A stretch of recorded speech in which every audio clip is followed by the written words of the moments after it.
Welcome to part 2 of Let's Play Slaves of the Abyss by Paul Mason and Steve Williams. At the end of the last part, I was about to read paragraph 136. Here we go. Your journey continues once more as you attempt to make up some of the time you have lost. If you decide to cut across country, turn to 287. If you stick to the roads, turn to 256. Okay, we are going to stick to the roads and turn to 256. Here we go. The road is deeply rutted, as if it is often used, but you meet no other travellers. On the slopes around you, the vegetation grows thicker, and soon you are riding through woodland. Then, ahead of you on the road, you see a charging ox. It thunders past, bellowing madly. A little further on, you see the cart to which it had been shackled, ditched by the roadside. Nearby lies the still body of another ox. You sense movement behind it and hear revolting sucking noises. You canter up cautiously. Suddenly your horse whinnies and a black swathed figure looks up. You cannot penetrate the darkness beneath its hood, but you feel a malevolent gaze trained upon you. With an inhuman shriek, the figure races off into the undergrowth with a loping gait. If you give chase, turn to 296. If you examine the oxen cart, turn to 13. Okay, we are going to examine the oxen cart and turn to 13. And there it is. So to 13 we go.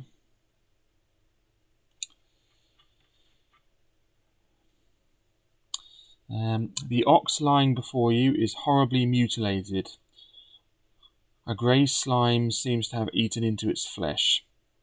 Involuntarily, you gag and turn your eyes away from the foul sight. As you do so, you notice something lying in the grass nearby, something pink, resembling an uneven, shallow bowl. Curious, you pick it up and discover that it is a mask. When you turn it over, you stare at it in disbelief. Your own face, modelled in soft wax, stares back at you. You crumble the impostor's mask in your hand and fling it angrily away. Turn to 139. Here we go. Shaken by your experience, you return to your horse. Soon you are riding once more through the woodland. Tick off a time box. It's up to 3 now. Oh yeah, that reminds me.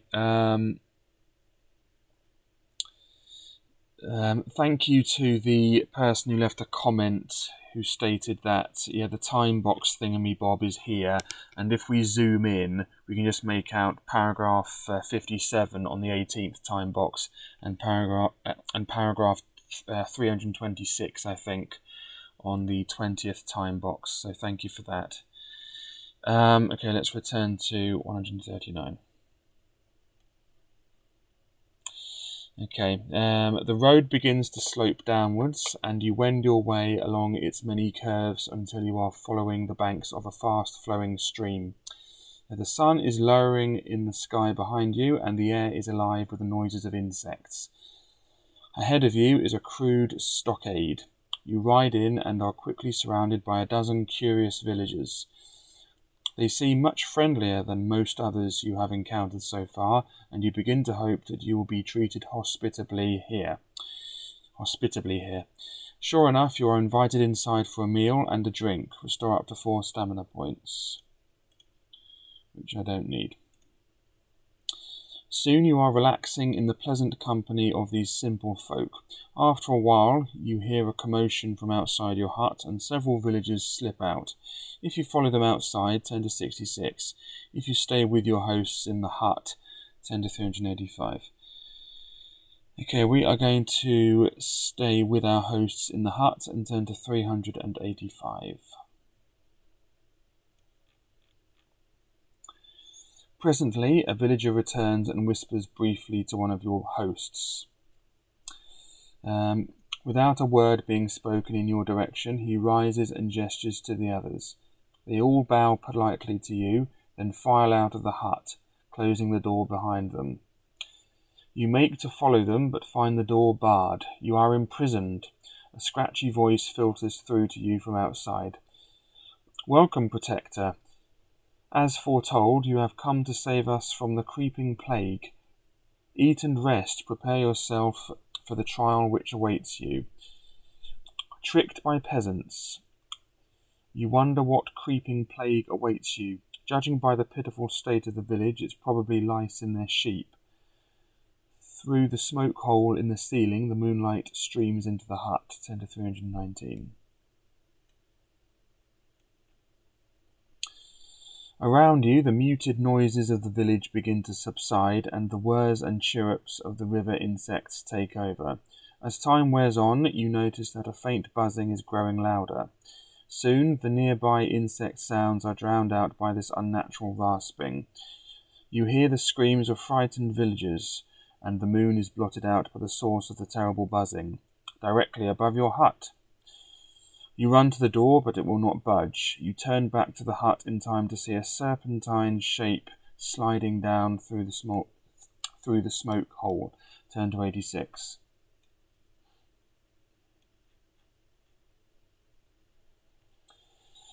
You prepare to battle this terrifying foe.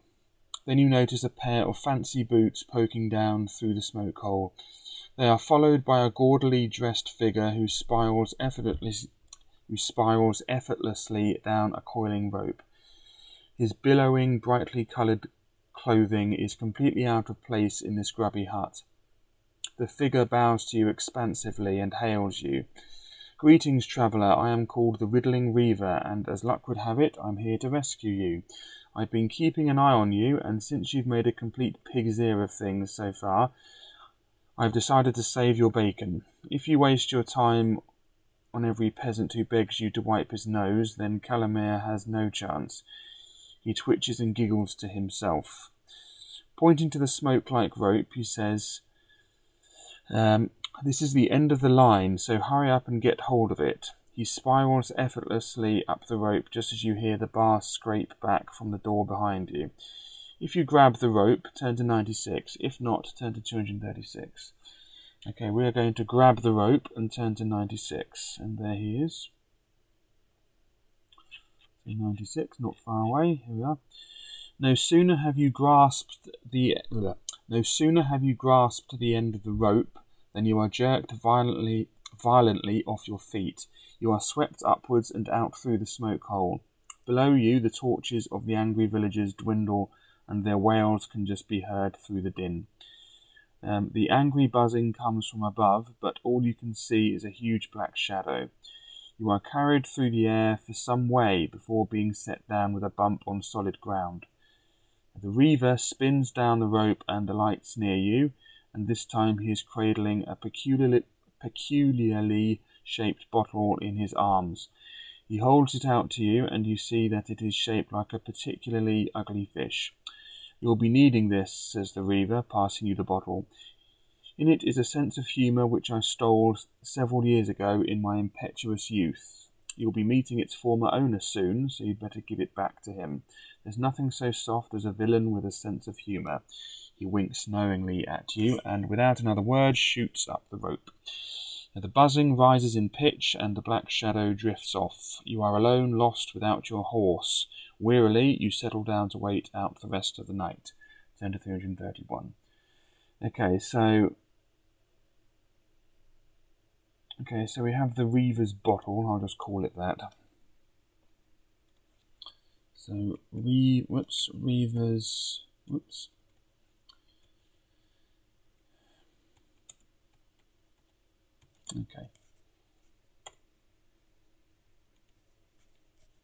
Okay, we're now turning to 331.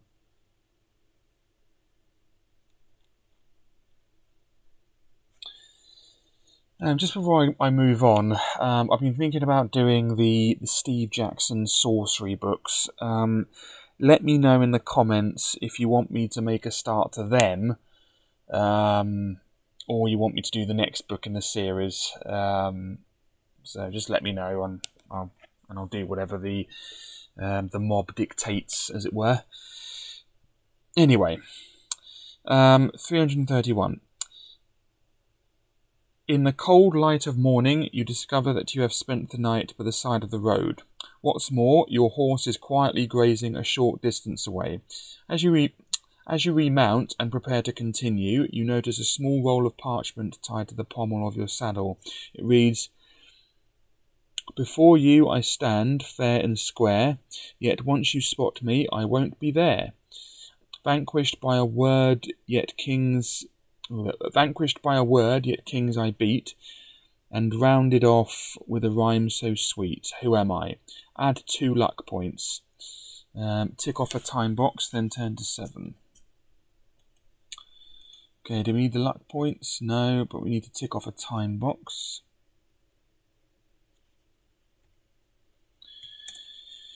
Okay, okay, let's just read that again. Before you I stand, fair and square, yet once you spot me, I won't be there. Vanquished by a word, yet kings I beat, and rounded off with a rhyme so sweet. Who am I? It's a riddle. It's a riddle about a riddle. The answer is a riddle, so that's it, because vanquished by a word, yet kings I beat, and rounded off with a rhyme so sweet. So, yeah, yet once you spot me, I won't be there, because once you spot the answer to a riddle, it's no longer a riddle, is it? So, anyway, that's it. Anyway, so we're turning to 7. Here we go. You are beginning to feel that you are going to spend the rest of your life in the saddle. The weather is strangely humid for the time of year, and the occasional gusts of wind from the east bring little comfort. They are tainted by a fetid, sickly sweet stench. The road passes through a jumble of massive boulders, and a jagged scarp rises on your left. Ahead of you, another settlement huddles beneath a huge overhang of rock. Strangely, no smoke rises from it. As you approach, you notice several objects littering the road: shoes, bowls, and tools. You dismount and enter the village cautiously, finding a desolate street, empty of people and littered with debris. From one of the buildings to your right, you can hear a faint knocking sound. Will you follow the knocking, turn to 349, search the buildings to your left, turn to 128, or hurry out of the village and press on, turn to 21? Okay, we're going to search the buildings to our left and turn to 128. Let's go there now. Here we are. Okay. You slip into one of the buildings nearby and try to find some clue to explain the mystery of the abandoned village. You quickly realize that you have entered the house of a wizard or herbalist. Fragrant drying herbs, arcane books and scrolls, and vials of coloured liquids litter a desk in the corner to your right. To your left sits a rune-carved table on which lies a half-eaten knuckle of cured ham. Across the far wall you see a row of puppets dangling on their strings from a high shelf above a cupboard. If you go to look at them, turn to 244. If you examine the wizard's paraphernalia, turn to 333. Okay, we're going to examine the wizard's paraphernalia, which is in that picture, by the way, and turn to 333.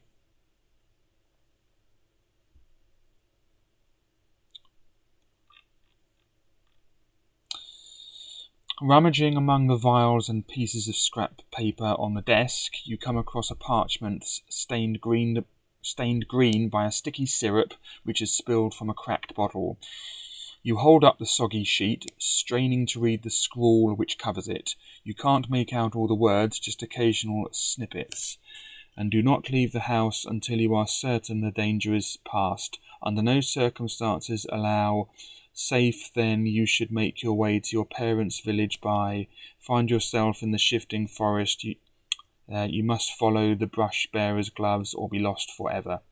If you haven't already done so, you may go to examine the puppets and cupboard, turn to 244, or you may continue rummaging on the desk, turn to 158. Okay, we're going to continue rummaging on the desk and turn to 158. You glance through the books and scrolls, but the rambling text means nothing to you. The vials look more promising. Though many are cracked and their contents spilt, a few remain intact. Of these you salvage the 3 which seem the least noxious, each containing an unexciting cloudy brown liquid. Each is labelled in the same crabbed handwriting. You may risk drinking one or more of the liquids now, or you may take any or all of them with you. If you decide to take them with you, note down the name of each potion you take on your adventure sheet, together with the paragraph number which you should go to which you should go if you decide to drink it. You may drink one of these potions at any time that you would normally be able to drink a potion, that is, as long as you are not in battle. Remember, note down the number of the paragraph at which you are before turning to the relevant paragraph for the potion you are about to drink.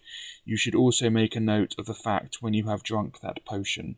Each vial contains only 1 mouthful, so once you have drunk a potion, it is all gone. If you drink the potion marked Gulsh, turn to 258. If you drink the potion marked Aral, turn to 285. If you drink the potion marked Zazaz, turn to 369. Once you have finished checking the potions, turn to 270. Okay, we are going to take the potion marked Gulsh. So, potion Gulsh. So, I'll just call it Gulsh potion, and then that is paragraph, so that's 258, isn't it?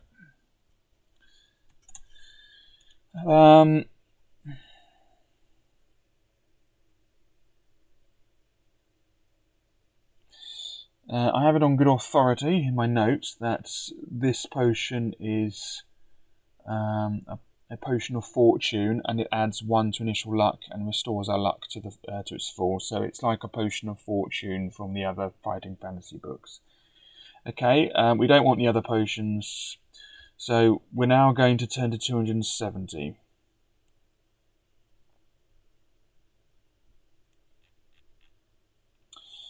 If you have a blowpipe, turn to 2. Otherwise, if you have not yet examined the puppets and cupboard closely, you may do so, turn to 244. Alternatively, you may leave the building and make your way out of the settlement, turn to 22. Okay, we are going to examine the puppets and cupboard closely and turn to 244.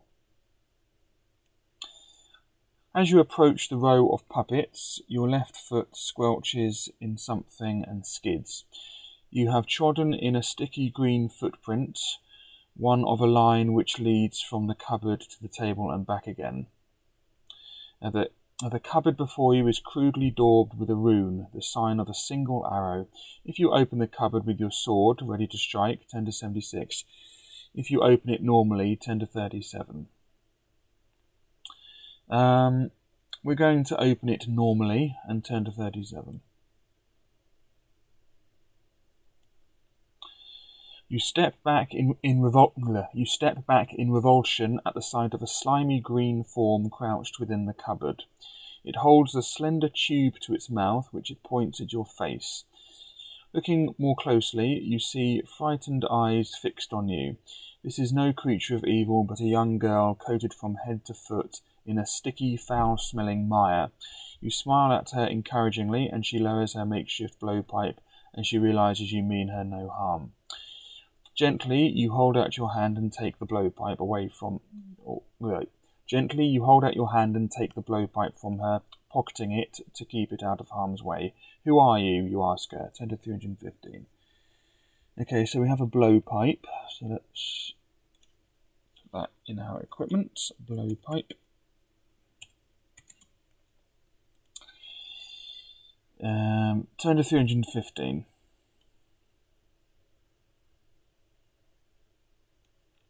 She tells you her name is Mima or Myrna. Mima. She tells you her name is Mima, and that she is the apprentice of the enchanter Enthemesis. She knows little more than you of the reason why the village is deserted. She has stayed hidden in the cupboard for the last couple of days since her master left.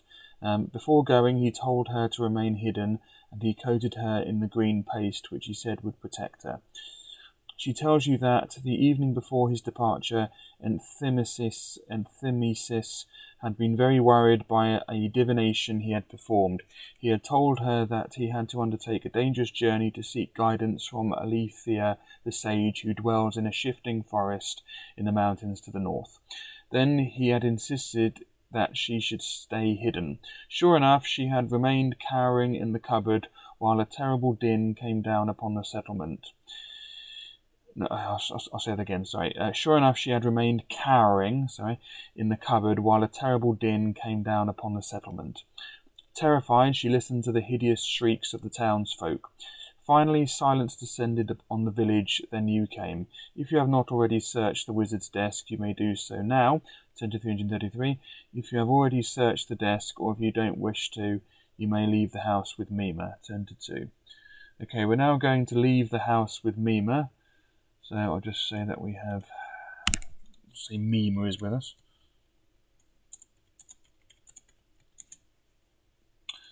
And turn to 2, off we go. Here we are.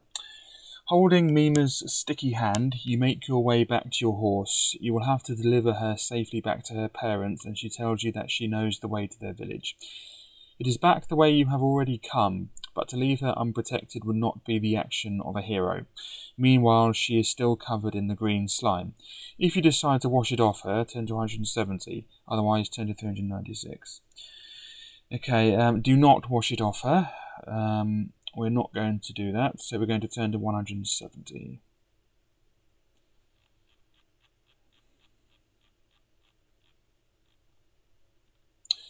You draw some water from the village well and use it to clean the sticky mire off. Oh, I didn't want to do that. Whoops. Hold on, I'll be right back. Sorry about that. I, for some reason, chose the wrong paragraph number. I read it wrong. I did not want to wash it off there, sorry. Anyway, so I'm turning to 396. Sorry about that. Anyway, so it says, if you decide to wash it off her, turn to 170. For some reason, I thought that read, if you decide not to wash it off her. I don't know why I am going mad. Anyway, 396 is what we wanted, yeah.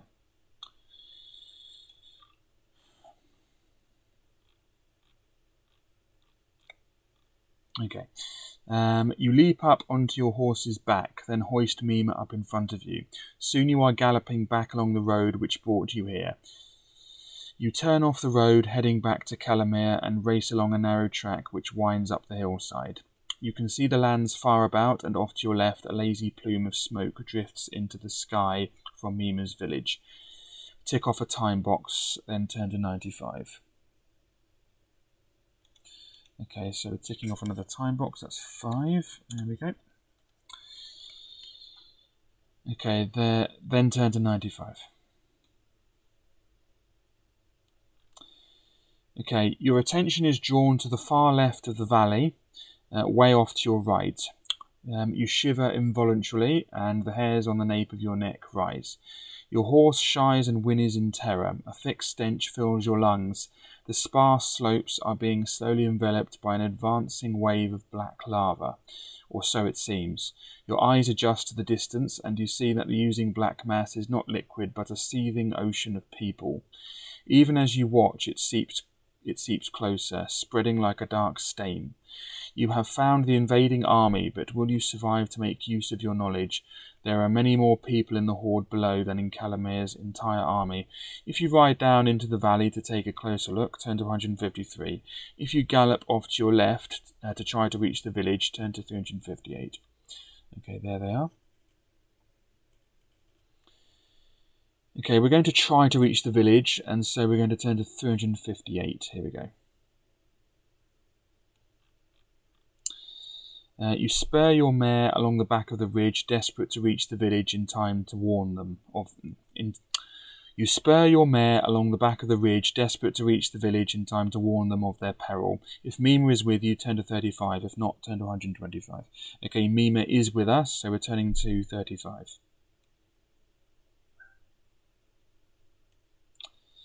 Mima clings on for dear life as you spur your horse towards the village.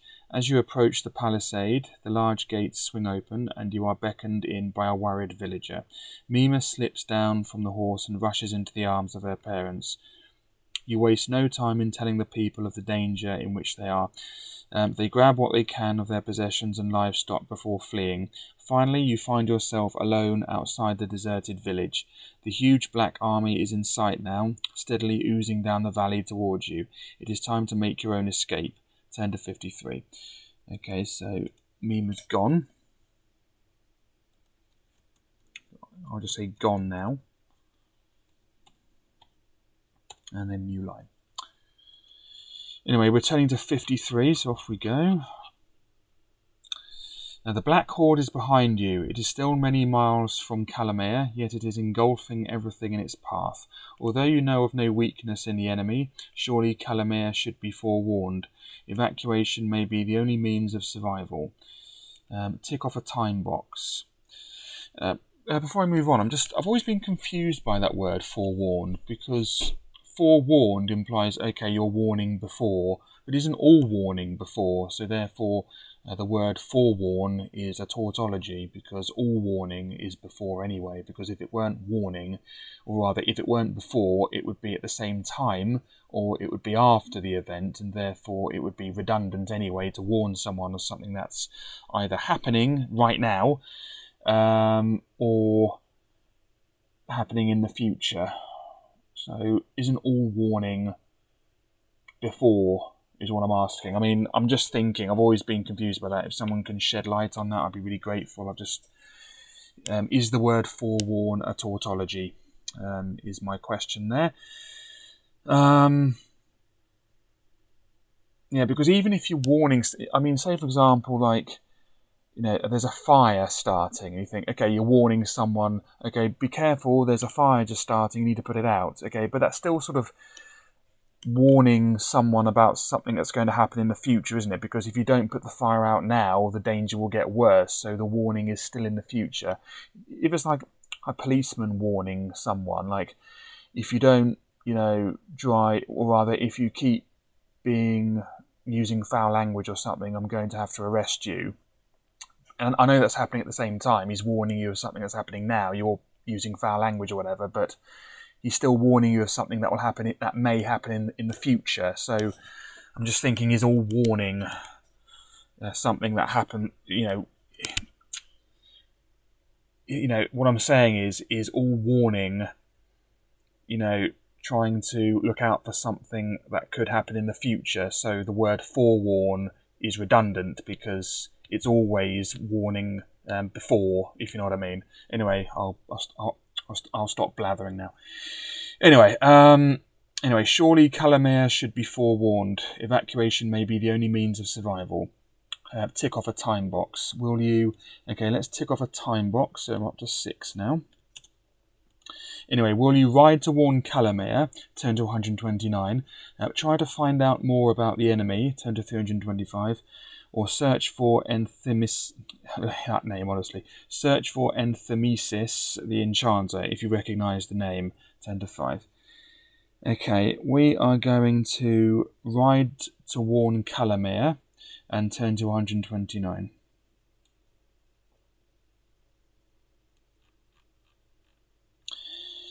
You spur your tired horse through the familiar countryside of Calamea province, pausing only briefly at watering holes and resisting the temptation to stop and warn everyone you pass.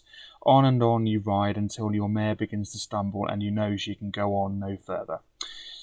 You must have rest if you are to reach Calamea. You are almost falling out of your saddle as you ride into Camadan, an affluent market town. An ostler helps you from your horse and you lurch into the inn. With barely a grunt at the innkeeper, you stagger up the stairs and into the nearest room. You collapse, exhausted, on the rickety bed. If you have Sige's pomander, turn to 44. If not, turn to 9. Okay, we do have Sige's pomander, because it's right here. There it is. And it removes the need to sleep. Turn to 44, so let's turn to 44. Tired though you are, you cannot sleep. You remember Sige's promise that the pomander would prevent you sleeping. or rather prevent your sleeping, but surely this has become more a hindrance than a help. Your body cries out for true rest, squirming in tortured agony at lack of sleep. If you decide to remove the pomander in the hope that this will help you sleep, turn to 382. If not, turn to 278. Okay, we're going to remove the pomander in the hope that this will help you sleep, and turn to 382.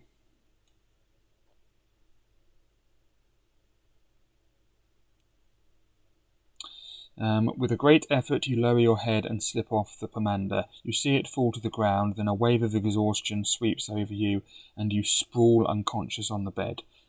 Tick off a time box and turn to 28. Up to 7 now.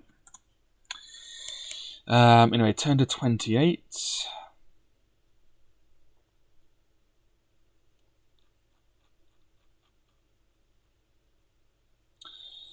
You awake with a start. You are gagging violently on a mouthful of acrid smoke. The whole room is full of it, lit by a red glow from beyond the door. Holding the bedsheet over your face, you stumble from the bed over to the shuttered windows. You fling them open and recoil in horror. Outside the window hovers a black-clad figure. Beneath its dark hood, the fiery red glow from the door is reflected back at you, split into 100 glinting jewels. Your ears are assailed by a loud buzzing, and you lash out at the figure with your fist. It is too quick for you and shoots vertically upwards. Will you run for the door, turn to 61, climb out of the window, turn to 304, or look for another way out, turn to 167. Okay, we are going to climb out of the window and turn to 304.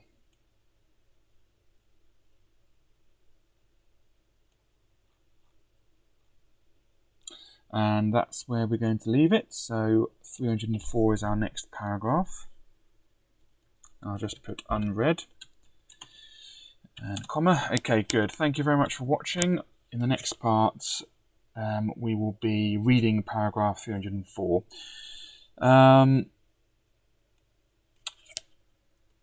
Yeah, so we're about 2/5, I'd estimate, of 2/5 through the book, I'd estimate. Anyway, so thanks again and goodbye.